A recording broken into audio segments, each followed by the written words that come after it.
my calculations are correct, when this baby hits 88 miles per hour, you're gonna see some serious shit. They're here. Do you really think you have a chance against us, Mr. Cowboy?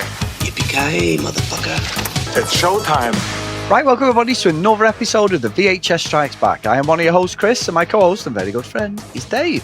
Hey there, Chris, and hello to our listeners out there. Welcome to the VHS Strikes Back, the show where we dust off the old video player and go on a nostalgic journey to look at the good and the bad movies of yesteryear.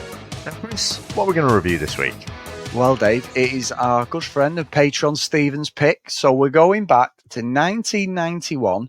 It's an Oliver Stone biographical movie starring Val Kilmer, Dave, Meg Ryan, Kevin Dillon, Kyle MacLachlan, and it's The Doors. So, iconic VHS cover, without a doubt. I remember this so well. I did think this was late 80s, actually, so I was quite surprised, 91. But what do you remember about this, and did you watch it first time round, Dave?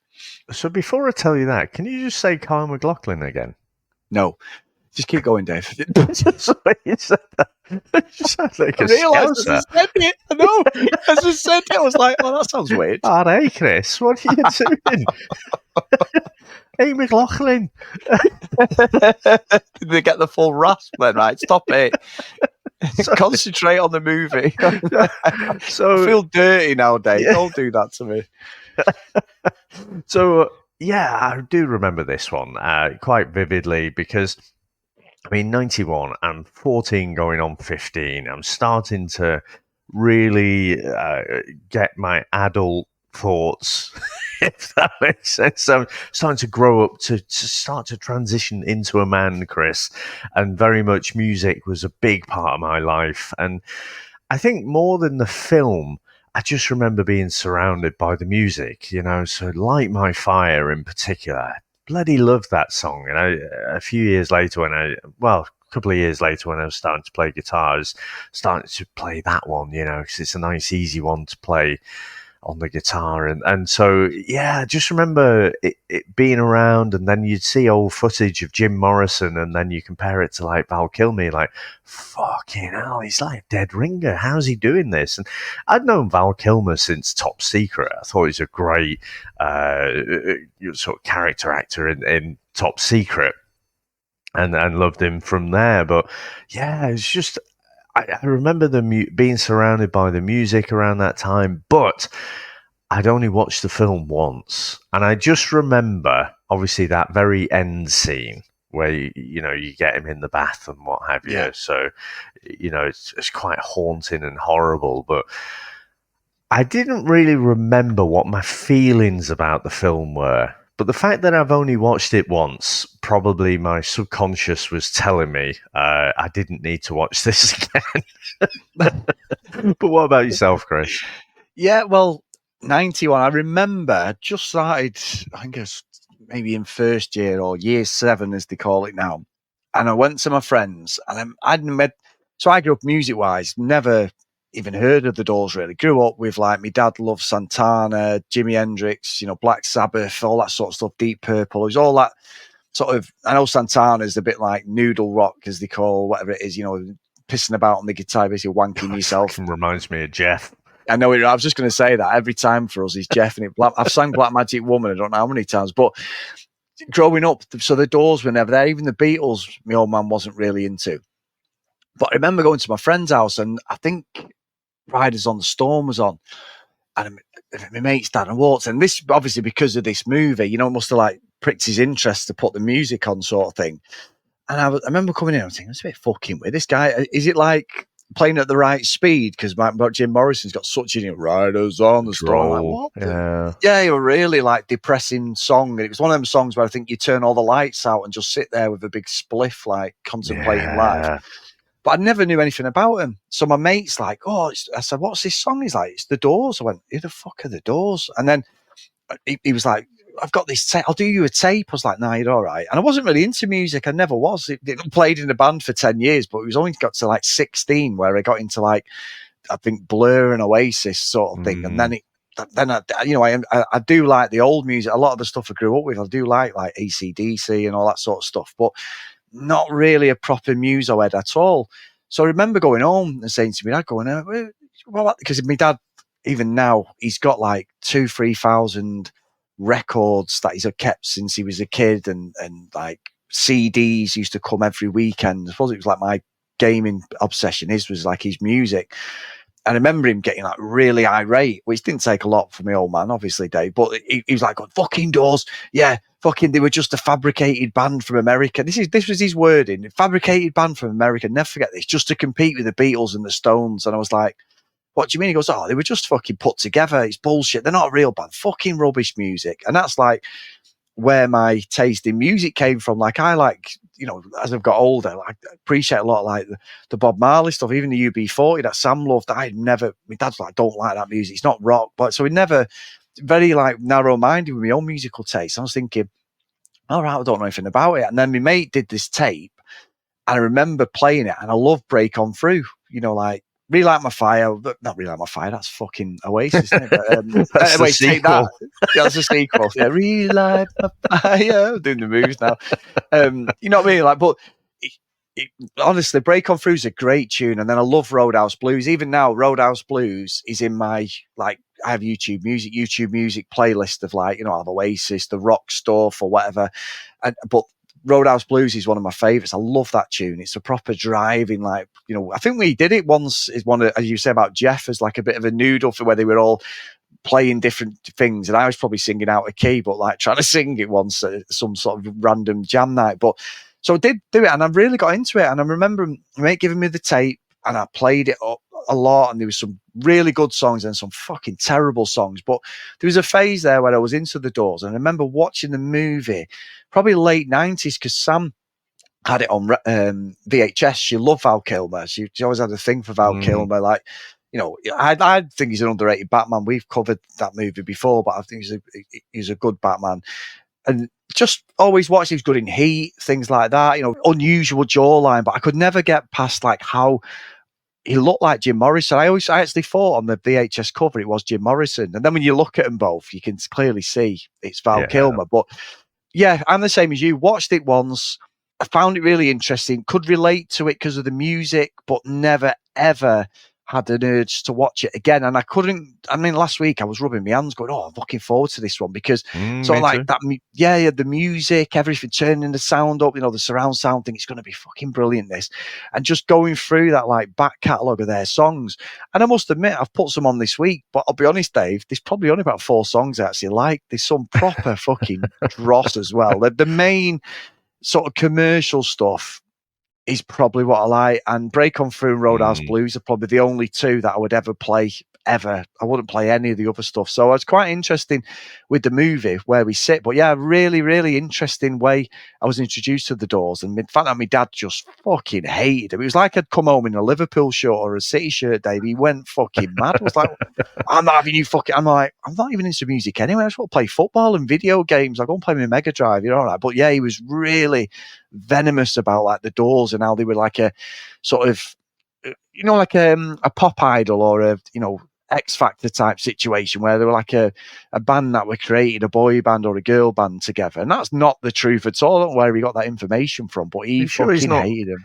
Sure he's not confusing him with the Monkees? Yeah, probably. Well, yeah, the Monkees were, weren't they? But yeah, saying that though, David fucking Finge's from Stretford. He's from Manchester, isn't he? Oh, Davy. Davy Jones. Well, he's from fucking, he's United fan. Him. He's from bloody Stretford, dear me. But anyway, I digress. But yes, so I was interested with Stephen picking this, thinking, yeah, what can we lose? It's a long movie. It's 2 hours 20. I thought, right, and it's on Amazon Prime Video. But perfect. That'll set me up this week. You know, can I get through it in one sitting? That's all I'm saying, Dave. Very good. Well, should we get into the trailer?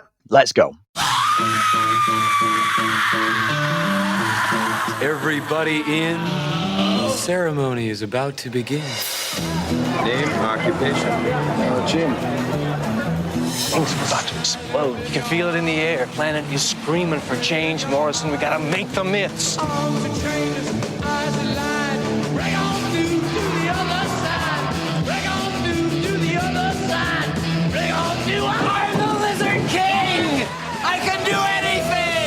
Mr. Morrison, I'd like to go make a record. Sure, why not?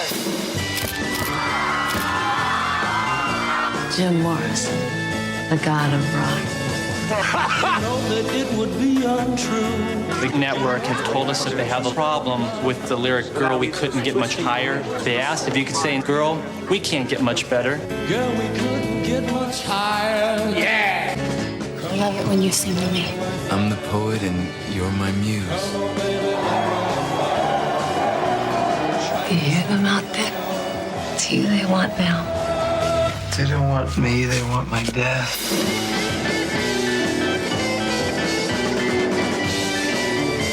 You're a poet, not a rock star. Mr. Morrison, gone too far. The show's over. What are you gonna do about it? Try to set the night on fire. Try to set the night on fire. Go on, kill me. The night on fire. Try to set the night on fire.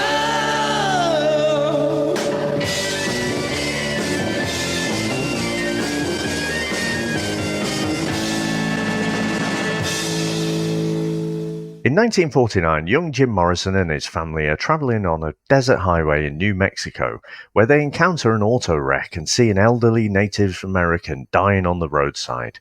In 1965, Jim arrives in California and is assimilated into the Venice Beach culture.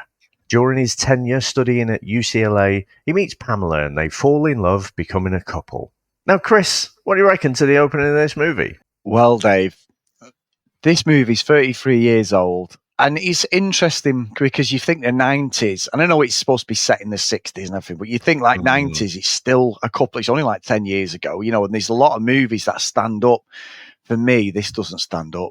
And I know like Val Kilmer got a lot of praise for his portrayal, but I think this movie's terrible. I mean, I've first 15 minutes, I thought, right, we know the backstory. And I've seen this in a lot of movies. It was almost like, remember the Dragon Bruce Lee biopic, with Jason Lee, and you've got this like, there's something going on in the background, isn't there, all the time? Like there's some like weird, I can't remember what it is in Dragon, but you've seen it in these biopics where there's something that they're chasing all the time, whether they're trying to catch somebody or there's like another being there or something. And I'm like, this seems to be the same trope for a lot of these biopics, doesn't it? Where they have like this demon, it's almost portraying a demon in it within Jim sort of thing. He's trying to find something, and the Native Americans there. And I know in Dragon there was something similar with Bruce Lee and everything. But yeah, I kept thinking, like, as I'm watching it, I'm like, is this like a fucking parody or something? Is it a comedy? Like, the wigs look terrible. And my mate Kyle, I'm not going to say and again, Dave, but like I remember like he is the foil through it. I remember he got praise in this movie. I think it's terrible. Like the psychedelic stuff. I don't know whether it's because I'm like middle aged now. I can't relate to it. Like I couldn't relate to it when I first watched it, not a chance. But this time, it is a real struggle. And I think it's one of them movies, as we get through it, it has not aged well at all. I think the whole performance, even Val Kilmer, I think he's fucking rubbish, to be honest. I really, really struggle with it. And I was disappointed. The songs didn't even save it for me because you don't hear them a lot. They're sort of in the background and everything. And yeah, it paints Jim Morrison in such a bad way. And when you read up on him, and I know you messaged me the same. We were talking about Jim Morrison. He wasn't really the character they portrayed in the movie. He was, to be honest, he was an alcoholic. Really, that's what it was. But I really, this did not sit well with me at all. This, unfortunately, I'm really sorry, Stephen, but I thought it was bobbins. So sorry. So what I'd say is, I think cinematic-wise, I think the way it's shot looks great. Yes. And what you were saying before as well about, I was definitely rubbing my hands last week. I thought, oh God, let's get back into this. I was thinking about the music and let's get back into this. And Oliver Stone, what a legend, he did stuff like Platoon and Born on the 4th of July. He's clearly got a thing for the 60s. This is going to be great. And yeah, fuck me, I felt every minute of this bastard movie. I'm glad you said that. I didn't know what you thought, but yes. Jesus Christ. And there's no need for it to be quite so long as well, because, well, first of all, it's called The Doors. It's not the fucking Doors, is it? It's the life and times of fucking a parody Jim Morrison. And I have been off on a rabbit hole, and like you say, he was an alcoholic. not a drug user, but he just comes across like a massive fucking sociopath in this. And I think Val Kilmer's performance, I actually think is great. It's not Jim Morrison, but it's great. You know, he's almost playing that kind of exaggerated caricature of a rock star in the 60s. That's what he's playing. But you look at the old footage and you hear interviews with other people, it's just not who he was at all. And the thing is that they make it so long, they make him out to be a dick. I don't think he's likable at all. Now, I don't know if it's one of these where, you know, things like Ferris Bueller, and people remember it so well. It's like, oh, God, cheeky chappy, you know, old Ferris, you know, what a legend. And you know, I love that movie. And we watched it a couple of years ago, didn't we? And it's like, man, he's a fucking dick. Like, there's nothing like, and I don't know exactly what it is. I don't know if it's just getting older or, you know, just society's views change and grow up a bit.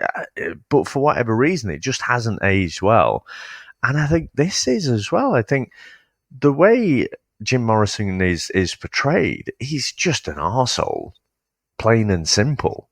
But I think at the time he was probably played as this like tortured genius, and like, you know, it's this rock star that you should want to kind of aspire to, but he's got his demons and everything. I don't know. I feel like watching it now, he comes across a lot worse than I think it was intended to. Yeah. I am with you on that, and it's weird, isn't it? Because I think you've hit on something there. Like Ferris Bueller is. If I'd watched this when I watched it the first time round, I was still a teenager. It didn't really bother. Like you had all that, like obviously it was years before us, but the psychedelic, you know, the late 60s, early 70s, all that sort of stuff. There was a lot of movies and TV shows based around that era, the proper hippie era and all that. But you're right. Through this movie, like Jim Morrison, he's just a dick, and he's like ruining everything to do with the band. Like they had so many opportunities. They literally carried him to venues through his career. Really, he didn't give a fuck. Every scene, Val Kilmer has got a bottle of whiskey in his hand, hasn't he? And that, and Meg Ryan, she's not treated well. They allude to stuff in the movie, but don't actually show it. I mean, fuck me. I thought Crispin Glover as Andy Warhol was terrible. Oh my God. There is a reason why that fucker wasn't in Back to the Future 2 and Jeffrey Wiseman was. Fuck me. He was great in the first movie, and then he thought he was on the same billing as Michael J. Fox. And I think in the first one he probably should be, because George McFly is such a big part of that movie and probably don't get the props like Christopher Lloyd doesn't have. No problem at all.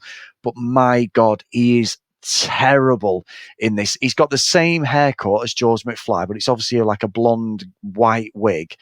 And I'm literally going, what are you trying to do here, Andy? You're trying to suck him off or something. The way he was alluding to it, I was like, this is fucking terrible. Like the innuendo and no, it was a no for me. I think that was probably one of the worst performances in this movie. And there's a few of them, Dave, but that, honestly, what a terrible performance of acting that was.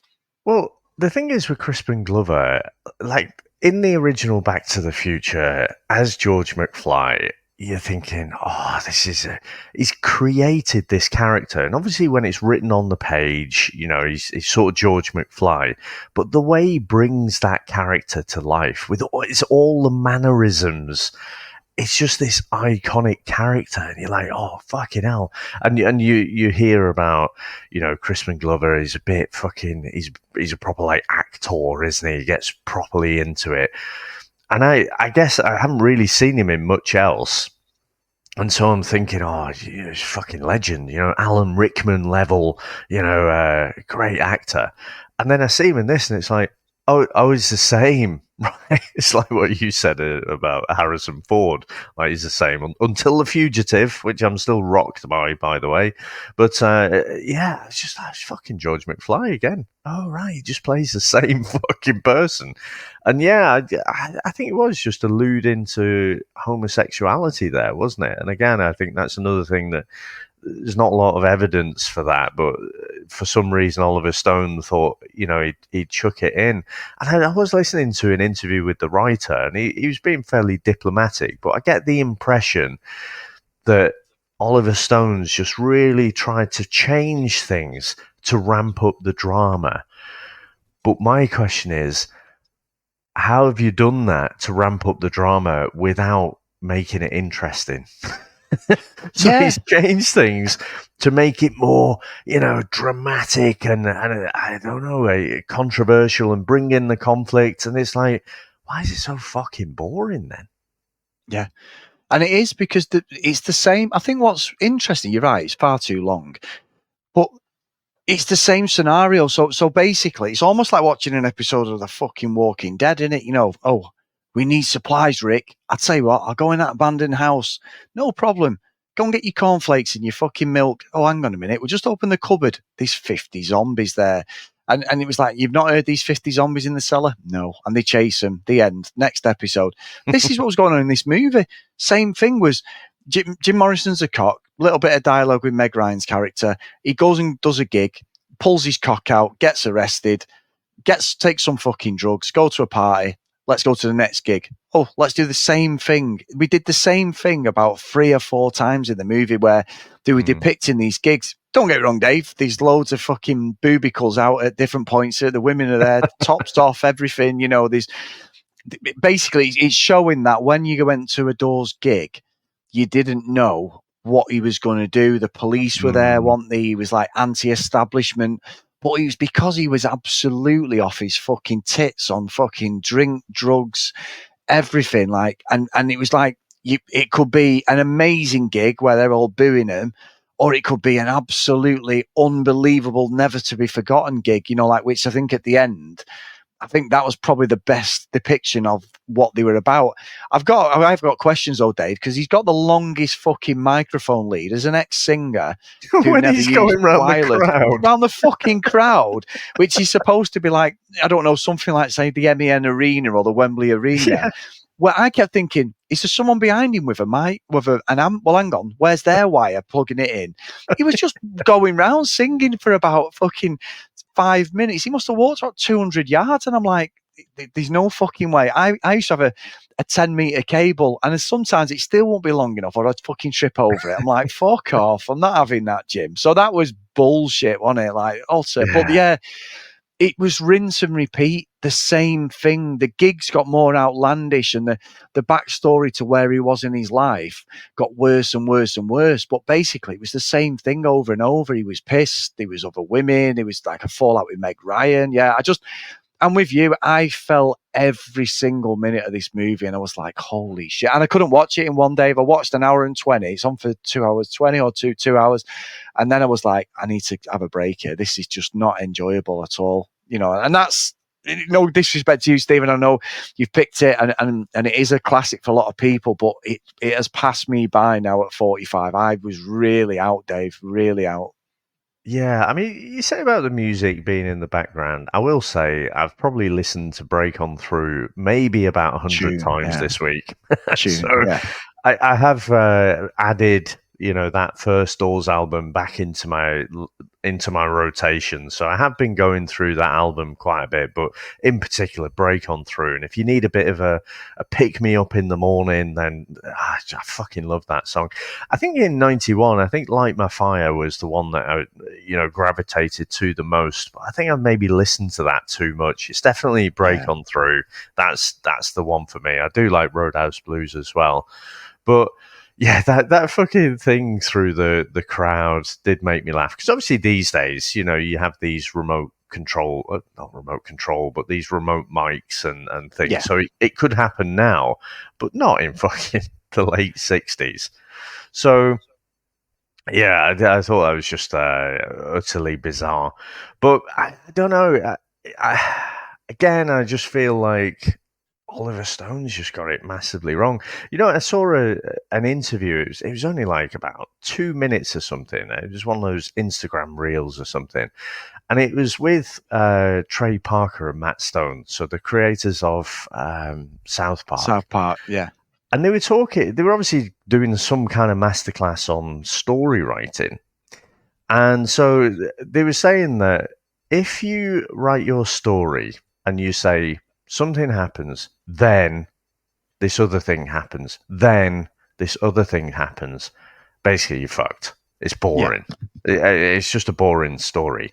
You have to think of it more like, okay, you start off here, and then you have some sort of conflict, and therefore this other thing happens. I can't remember exactly what they were saying, but the thing that stuck in my mind more is if you have a story that's just you start off here, then this happens, then that happens, then this happens. Like, it's just a boring story, and for me, that's what this film is.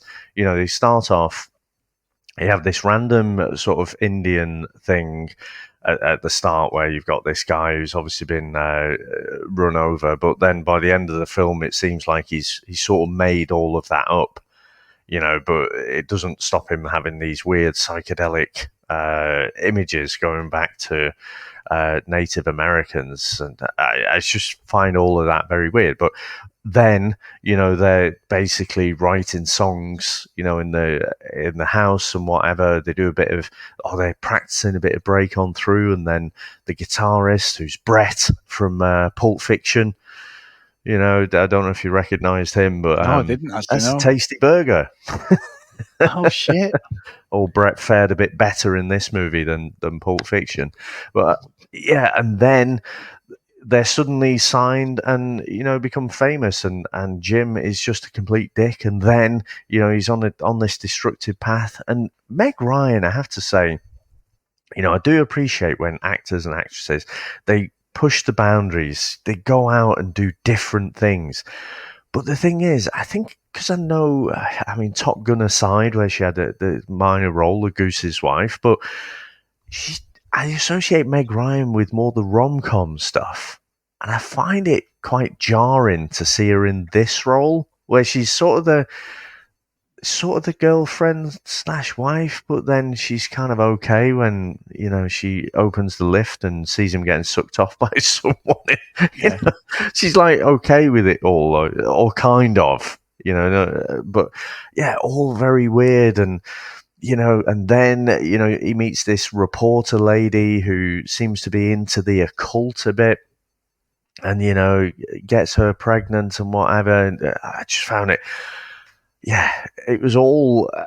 I can see why someone would think, that was making a good movie, but yeah, for me, it's not.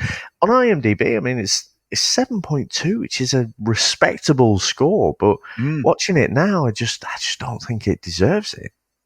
No, I'm with you. I think it's at 56 or something on Rotten Tomatoes. I know that's not always the barometer, but I'm with you. With her, obviously, she goes through the ringer, even the stuff where she's pregnant, and Jim convinces her to have an abortion, and you're like, he's not a good guy. Kills a duck. Yeah, he's not. Yeah, ruins dinner.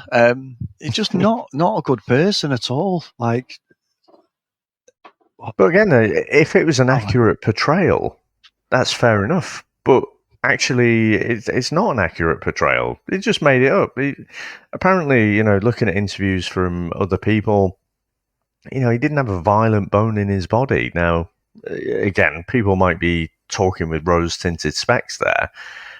But yeah, this idea that he's just this massive sociopath just seems really off. Yeah, you know what? I've never actually thought of that, because she's like the rom-com queen, isn't she? Especially of the 80s. Yeah. And I do think, yeah, it's early 90s. It's something different. They're not just going to be typecast in that role. But I just think the character she's playing is so complex, and there's obviously a lot more going on there. It's an abusive relationship. The whole, she's got a drugs addiction, things like that.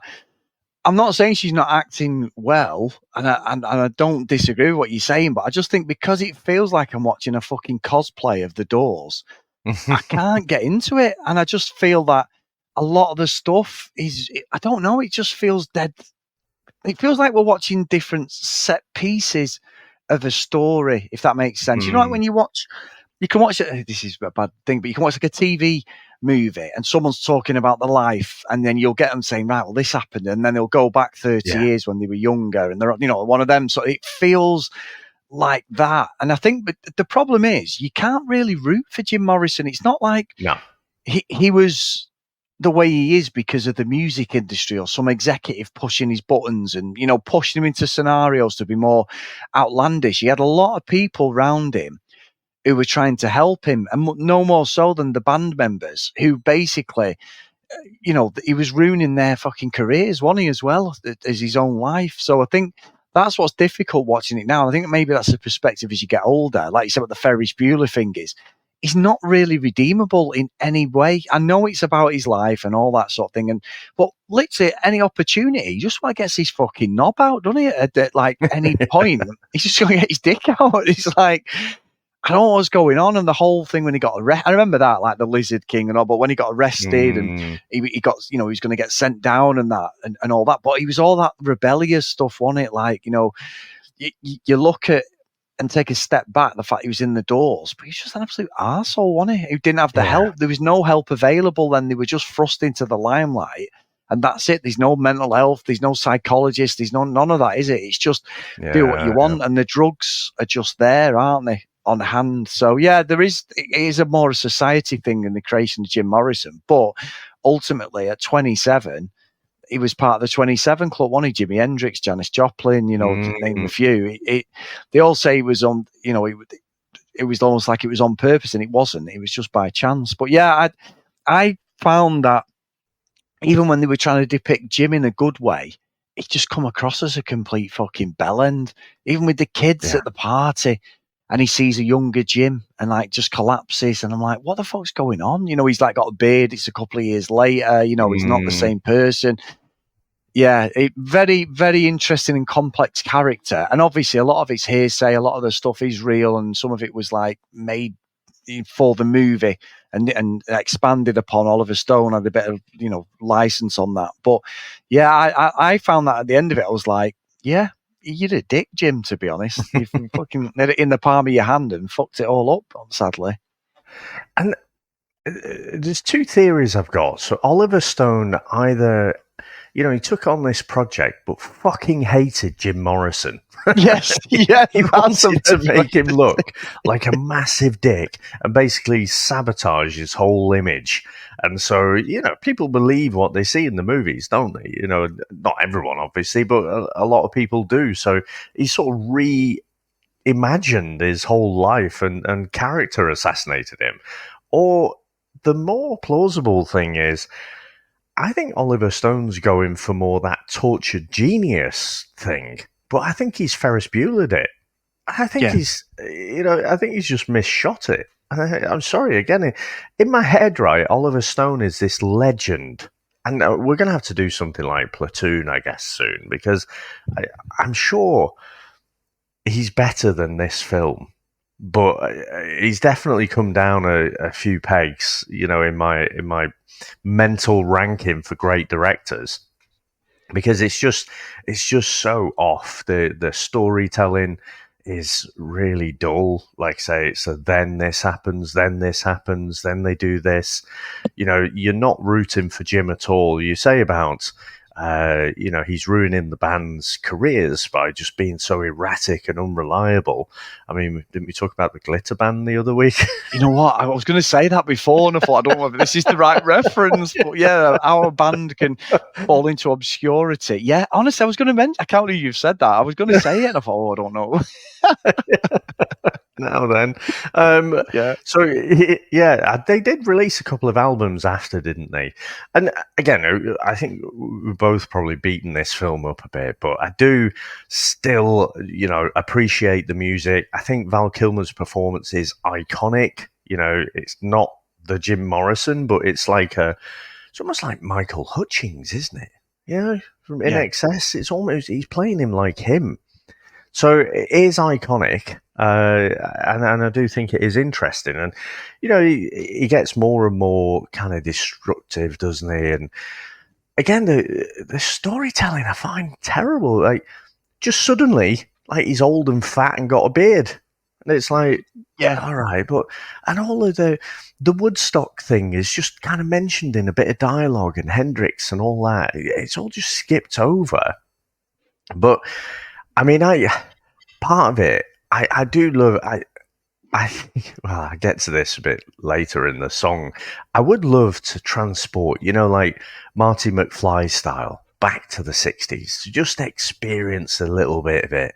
I'm sure it wasn't as rose tinted as it seems to be, but just being in and around LA around the 60s and stuff, before all the Charlie Manson stuff and.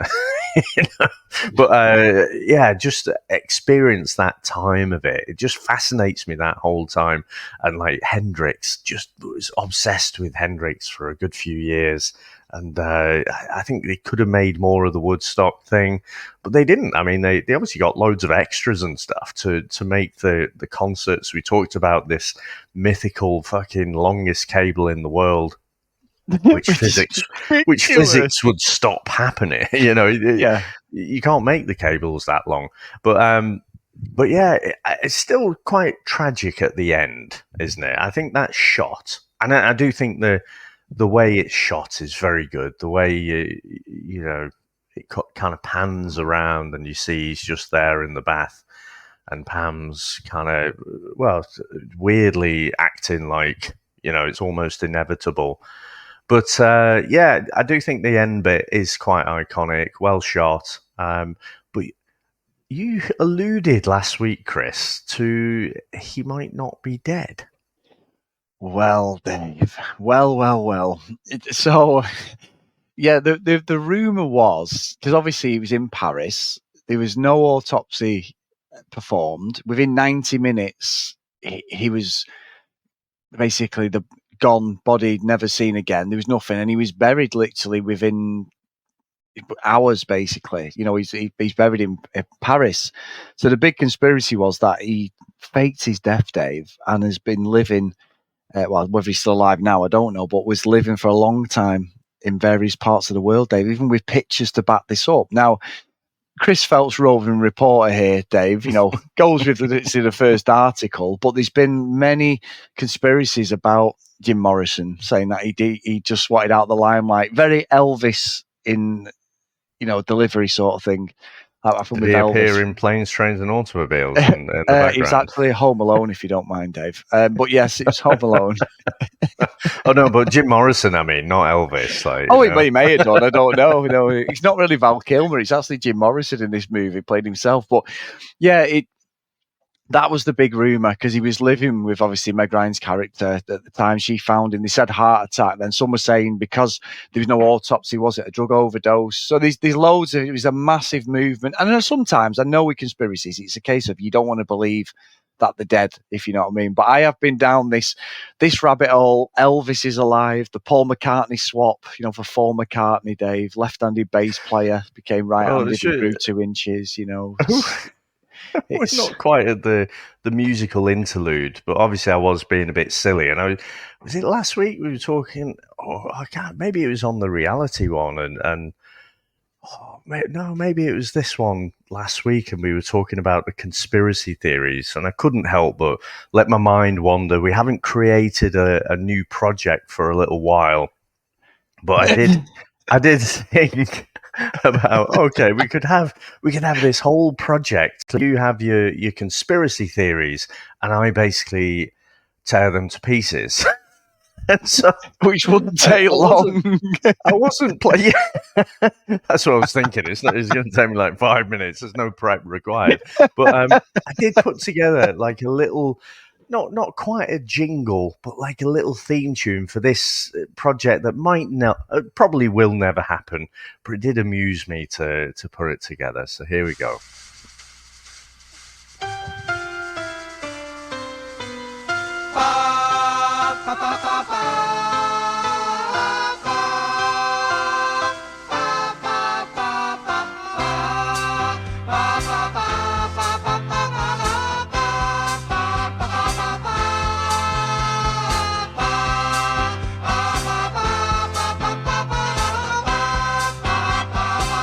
Monkeys, this one. Yeah. Elvis is alive in a Vegas suite. Paul was swapped out, just check the beat. And Jim Morrison, he faked his fall, living on an island, writing new songs. I couldn't help it. And it just rattled off in the order that I've put the lyrics together. Yeah. Not even mention Michael Jackson, Dave. Yeah. There's one on his death as well. When's he coming? You never know. First conspiracy theories always bold. Secret worlds where the truth's controlled. From pyramids to a deep state plan, he's unraveling the secrets of the man.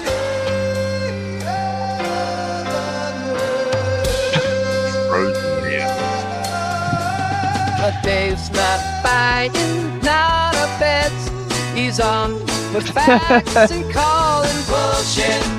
It's always something and trying to keep things between curiosity and fatigue. He's lost in space.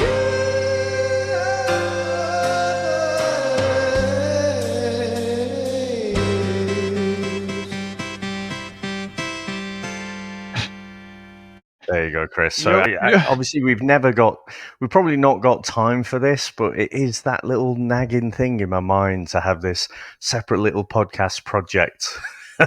No, listen, you know what I like at the start? It sounds like me talking shit, just going blah, blah, blah, blah, blah, blah, blah. And then you just come in and go, fucking, what are you talking about? What facts have you got? What evidence? Well, I found it on Google. Well, obviously, that means it's real. Down the pub. As I said, Dave, Tupac Shakur's one. His mum has never cashed in his death policy because if she does that, it becomes a criminal thing because they think he's alive. You know, these various things. Talking about Tupac, talking about Michael Jackson.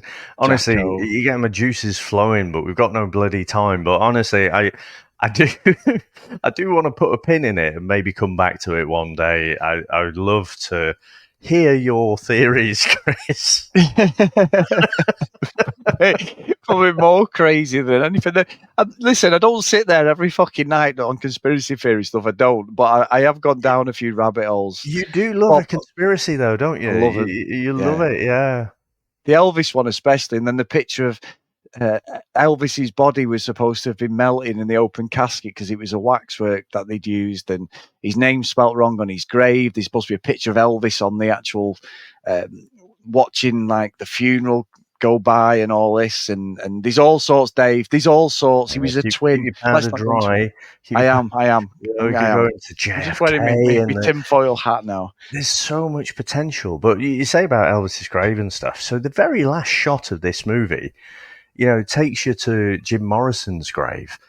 And I'm like, I've praised the cinematography in this movie, but I think it's fucking a terrible way to finish because you've got all the graffiti and shit all over the place. I'm like, what is he trying to say there?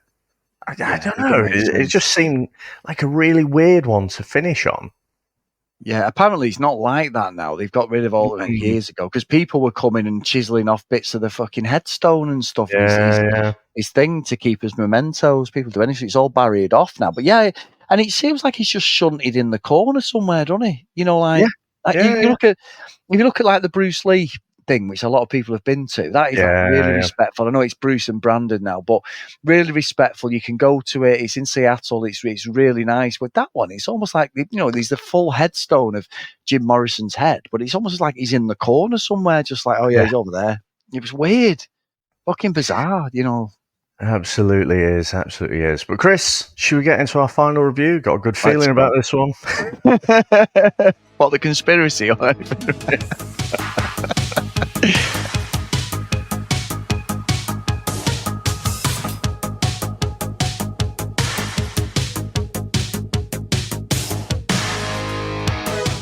So, big thank you, Stephen, and don't hate me too much. I just couldn't take it at all. I just found it. I honestly came into this thinking it was going to be brilliant, and the music will drag me along, and it's not. And Jim Morrison, unfortunately, in this movie, I don't think it's the real Jim Morrison. But we can only go of what was there, and it's not aged well. I think the wigs, everything looks fucking terrible. Like I say, Crispin Glover, oh my God, there's a reason he's not a massive actor. George McFly was his pinnacle. Fuck me. I mean, I know he loves himself and he backs himself, but my God, he's terrible as Andy Warhol. Yeah, it's just not for me at all.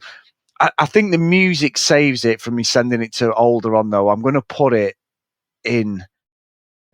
not going to put it in Hell's Kitchen. I'm going to put it in Elm Street, Dave. So it's not the worst movie ever, and I think the music does save it. And there's a couple of good bits. You know what I did like, Dave, and I did spot this, is the fact that when he stood on that stanchion, they're advertising Another 48 Hours, which is a movie from 1991, and he stood there. Jim Morrison, he flashed to it, and there's Eddie Murphy and that fucking in the background. But that was a little bit of a goof.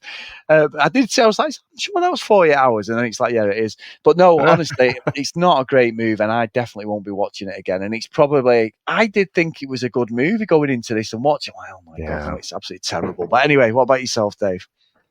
Probably very similar. I think going into this, I was really looking forward to it. I remembered I'd only seen it the once, but I couldn't really remember that much. Or, you know, when you're watching something, when you're like 15, 16, it would have been when I'd have seen this, your tastes change, don't you? So I thought I'd like it more going in this time, but I just found the opposite. I just found it really dull. What I would say is the three things I think I find really good about this, even though it's not actually Jim Morrison, you know, from all the accounts that you've read up on and whatever, it's a different portrayal. But I think Val Kilmer's portrayal is iconic, and the look that he's ended up with, you know, I think he really does pull off that look. You say about the wigs, but I think his is fine.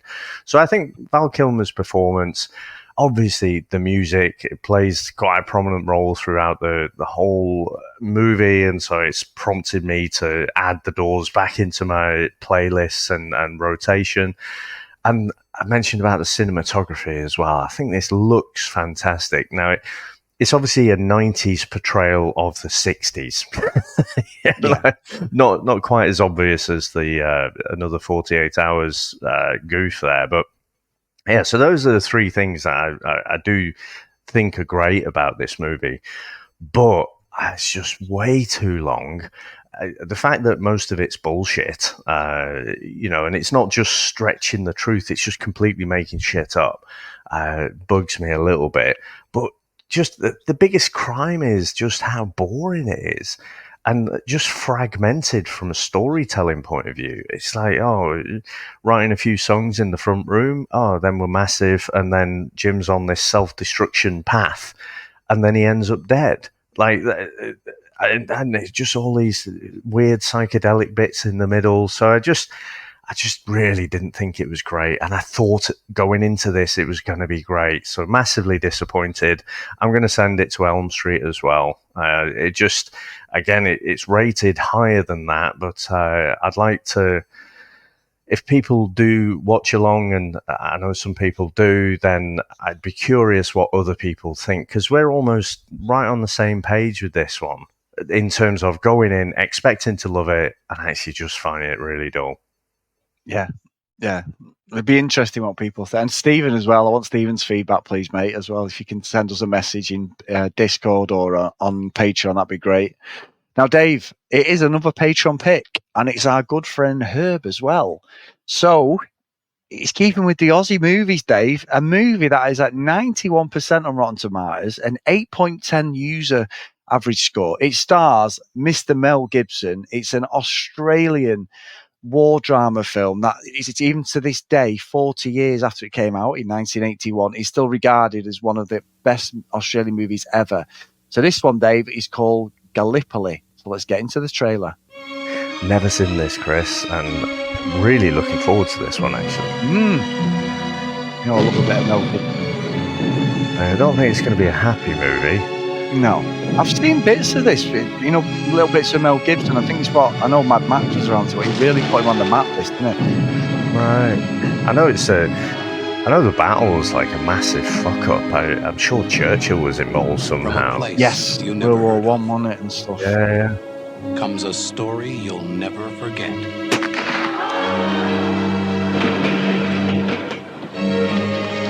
proper trailer voice. Brilliant. Yeah.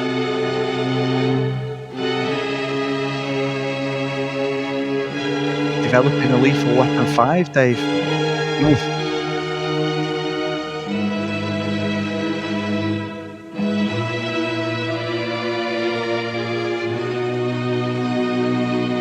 looks so young, doesn't it? I know. 5 or 6 years before he became Martin Riggs, Dave.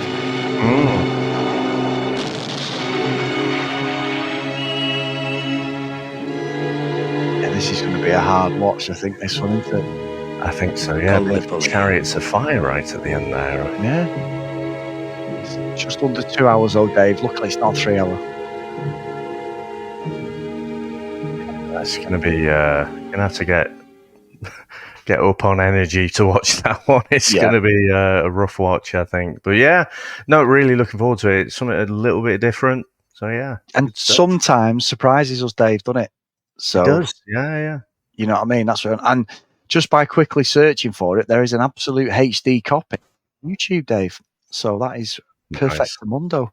So it is available, guys, on YouTube, full movie, which is brilliant. But yeah, honestly, thank you, Stephen and Herb. You know, what a pick. I've never even heard of this one. I've seen little bits of Mel Gibson as this character, you know, just going off his bio stuff, but never know anything. And I used to love the old war movies as well. So let's see if this one holds up, especially with it being an Australian one as well. It's totally different perspective as well. So no, good stuff. If you don't want to email us, please email us the vhsstrikesback@gmail.com. If you want to follow us on social media @VHSStrikesBack. If you do want to give us a review, please get onto your podcast catching app and drop myself and Dave a review on the show. We really appreciate it. And we have 1,000 subscribers on YouTube. The race to 1,000 is on. We've got there. We've got 111,000 views on No Shit, No Surrender free. People still commenting every single week. The background noise is the film. Them two people are idiots. What are they laughing at? But we will carry on with them because we love reading the comments where they don't understand that we're bootlegging a movie. We've had permission to put it on the commentary from the proper movie production people. It's purely for our entertainment purposes. But people don't understand it and don't read the fucking description, Dave. But they can carry on. Just after the free movie. Yeah, free movie, like we all are. To say Gallipoli then. So, but anyway, massive thank you to all our Patreons. Please go to patreon.com/VHS Strikes Back. So the roll call of honour is Gareth, Mike, Lee, Helen, Dylan, Stephen, Matt, Dan, Justin, Susan, Timothy, Matt, Hales, Ken, Lucky Lulu Green, Herbs, Jack, Math, Blake, John Hammond, Mr. Tony Farina. So thank you so much, guys, for all your support. We really appreciate it. And some great movies as well, whether we like them or not. Some proper different perspective stuff, Dave, until we get to my next two picks. But there you go. I want to say I can't wait, but I think I can. So anyway, Chris, for our musical number, right, again, actually, you know, I'm going to reminisce, and I don't know whether you'd remember this, but before I joined the band, right, so when we first met, like, because I think you'd advertised somewhere, I'd responded to the advert, and we met up in the pub in Altrincham somewhere. I think it was the Navigation pub, wasn't it? And we had a little chat there, but I remember you and Aid came round, and I can't remember why. I was just playing, I think it was a bit of Gomez, but it was one of their weirder, wackier tunes, and it was really like something that was straight out of Woodstock. Loads of feedback and everything, and I bloody loved this song, and I just remember it finished. And I think it was Aid who said, I think you were born in the wrong decade, Dave. And I was like, yeah, I think that's fair. Because I think in terms of music, there is something about, well, I like all the different eras of music, you know, right up until about the year 2000. But there's something about the 60s which I absolutely love, and like I say, the Woodstock stuff. So I've gone for a kind of Doors feel, but just plant yourself right in the middle of Woodstock for this.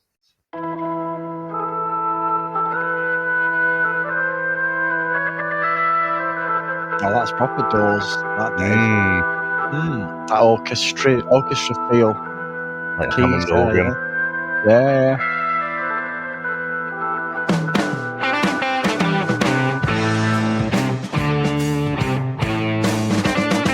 It was more bluesy.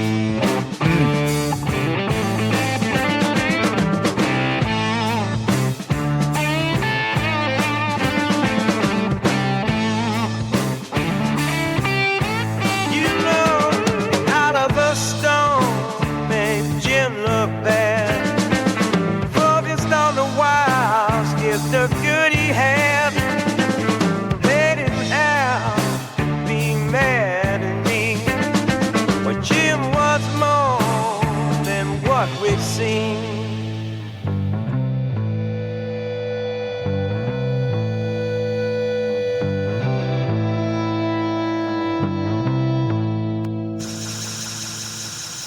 Break on through and light the fire. Break on through and light the fire. Break on through. Wow.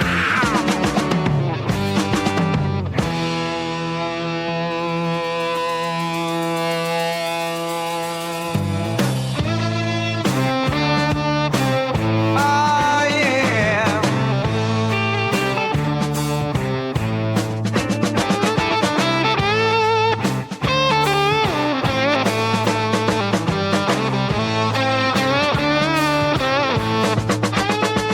Sure, he had his demons, yeah, we know. But Stone turned him into a reckless Joe. There was more to gin than booze and flame.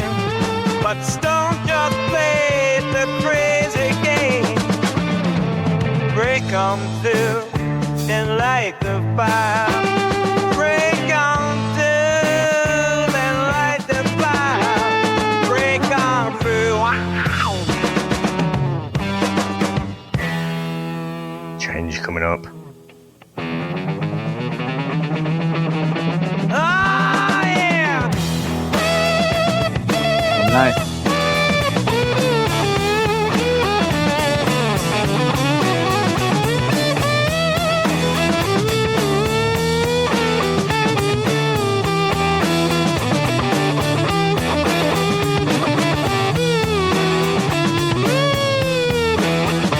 This is more Jimi Hendrix, this one, Dave. This bit. Yeah. Break on through and light the fire. Break on through and light the fire. Break on through. Break on through. Break on through. Break on through. Yeah. Yeah. Yeah. Yeah.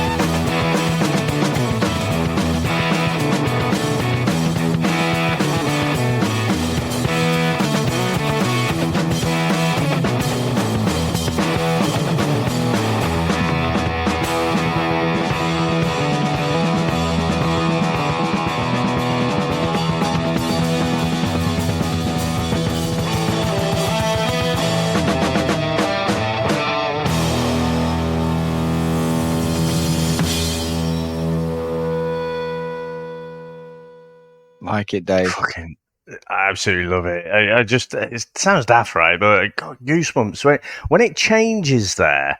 And it, like I say, it just plants me mentally. I just picture in Woodstock and they're all just going a bit nuts. So, you know, like Joe Cocker's performance at Woodstock, absolutely fantastic as well. But anyway, Chris, it's been a fantastic one. Thank you very much. Sorry, Stephen, that we've torn to pieces the movie that you probably love. But hopefully next week, we won't do that for Gallipoli. Thank you. So. Thanks to all our listeners. Thanks to all our supporters. And we'll speak to you next time. Bye. That's it, man. Game over, man. It's game over. What the fuck are we gonna do now? What are we gonna do? Maybe we could build a fire, sing a couple of songs, huh? Why don't we try that? We better get back, because it'll be dark soon, and they mostly come at night. Mostly. I'll be back. That's odd. We came, we saw, we kicked its ass. Wax on, wax off. Get to the chopper! One ring to go. All right. Ding, ding. Bust you up. Go for it. Well, here we go. Ain't so bad. Ain't so bad. Ain't so bad. Come on. Come on, ain't so bad. You ain't nothing. Come on. You must be crazy or something. I'm crazy. You just a stupid fool. Maybe you stupid. Crazy something. I ain't breathing heavy. He's a fool. He's stupid. I seen you in 6 months.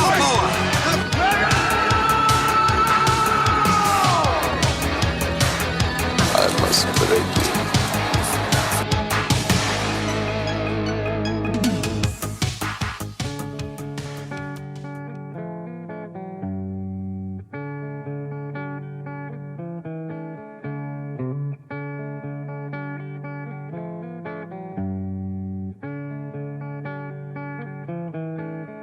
Right, the band's all here and the tunes are ace. With Jim's in the desert with some lizard space. Is that a metaphor or just out of place? It's like watching paint dry but with leather and lace.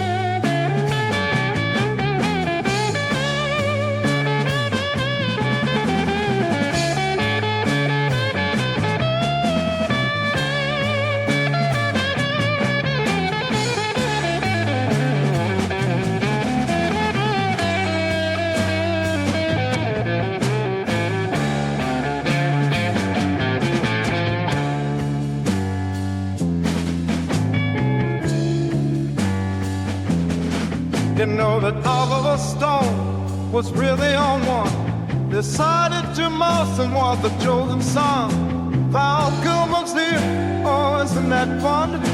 With 2 hours in, our thing come done. Oh, break on through to the other side. Break on through, take a cosmic ride. Break on through and open wide. We're gonna break on through to the other side. Break on through to the other side. Yeah, break on through to the other side.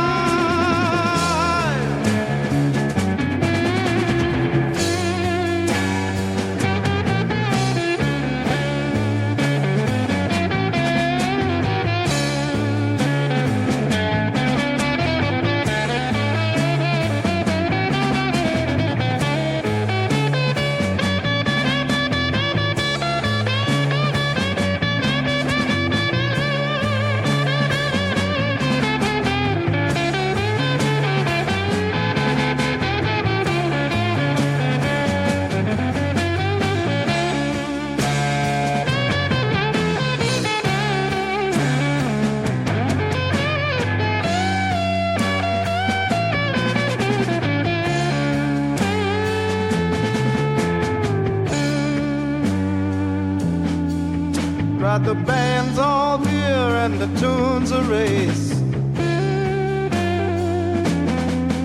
But Jim's in the desert with some lizard's face. That's a metaphor, just out of place. It's like watching paint dry, but with leather and lace. Come on, Val, you got the voice alright. Beat at this old thing, feels like a creep at night. Editing's trippy, it's all a pride. Come on, it's trippy, it's all a pride. Come on, Val, you got the voice alright.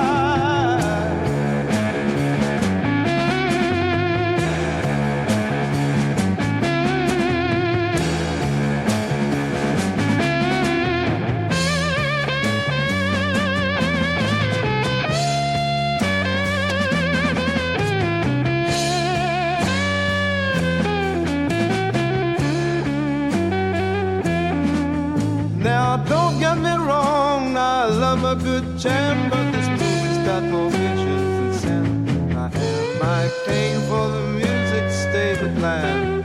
Jim Spirit Goddess, what a glory man.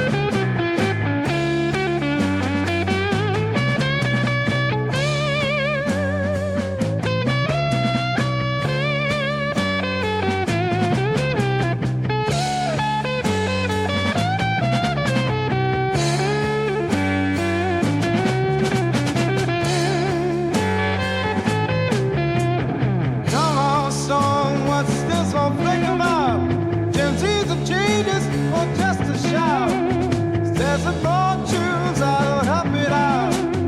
Come on, song, what's this so flake about?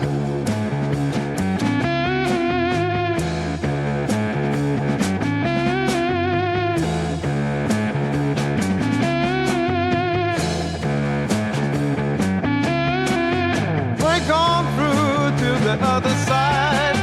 Break on through, take a cosmic ride.